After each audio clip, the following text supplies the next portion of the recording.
मधुबन महोत्सव कमिटी समस्त मेंबर सभापति संपादक ता सहित मनोज कुमार बेहरा लाली भाई आपण मानक मोर बहुत बहुत धन्यवाद। कारण लाली भाई आपणकर मधुबन महोत्सव कमिटी आज मु आपण मानक सामने ठिया ही पारिछि।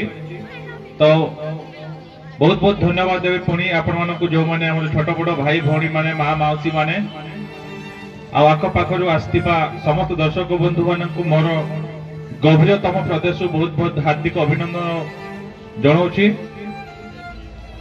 मधुबन महोत्सव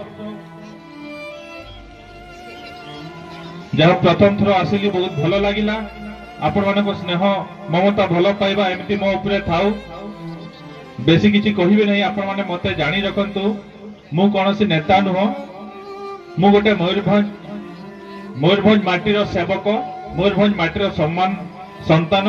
आपण मानकर सान भाई हेई पारे, बड़ भाई हेई पारे एवं कहार पुत्रा हेई पारे, कहार पुओ हिसाब रे आपण माने मते देखि परिबे। मु दीर्घ 15 वर्ष हेबो मयूरभंज माटी पई मु भी चेष्टा जारी रखिछि। मयूरभंज रो केमिति उन्नति हेबो, मयूरभंज केमिति लोक माने उत्तम स्वास्थ्य सेवा पाइबे। लाली भाई कहउतिले 2 मिनिट पूर्व मयूरभंज विभिन्न क्षेत्र में जो अवहेला देखा देइथिला तार अवहेला प्रतिवाद करिके आमे विभिन्न क्षेत्र विकास पई बारीपदार दिल्ली चली चली जाइथिलु राष्ट्रपति को भेटिवा पई।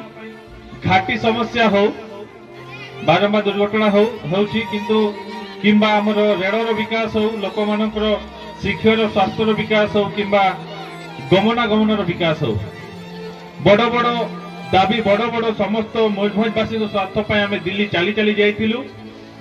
एटा माटी पाई जणे संतानर भल पाइबा नथिले जणे बारीपदार दिल्ली चली चली जीवा भाबी भी पारिबो नाही। एटा होचे हमर माटी पाई, माटी प्रति समर्पण, माटी प्रति भल पाइबा, सेति पाई आमे जाइथिलु। युव चेहरा हिसाब रे समस्ते जेहेतु आमे वर्तमान युव अवस्था रे छु, समस्ते हमर माने युव गोष्ठी मनर अवदान जानी पारि नाहांती। तेणु आस्ते आस्ते जानवे छोट मुहरे बड़ कथा। मु तो सब बेले मयूरभंज स्वार्थ पाई लागिथिली। आशा करी लाली भाई सहित आपनकर मधुबन अंचल जेकोसी समस्या रखु हेबो मु मध्य आपनकर सहित ठिया हेबी। हॉस्पिटल हो, कोर्ट कचेरी हो कि आपनकर एई अंचल समस्या हो, आपनकर मानक सहित मु ठिया हेबी निश्चित भाव में। आ विशेष किछि कहिबे नहीं, छोट बड़ पिला मानकर जो कार्यक्रम बहुत भल भल सुंदर नाच गीत हेबो। तो आपण मानक पुणी थे मु धन्यवाद जन मु मोर वक्तव्य शेष कर। जय मयूरभंज, जय मधुबन।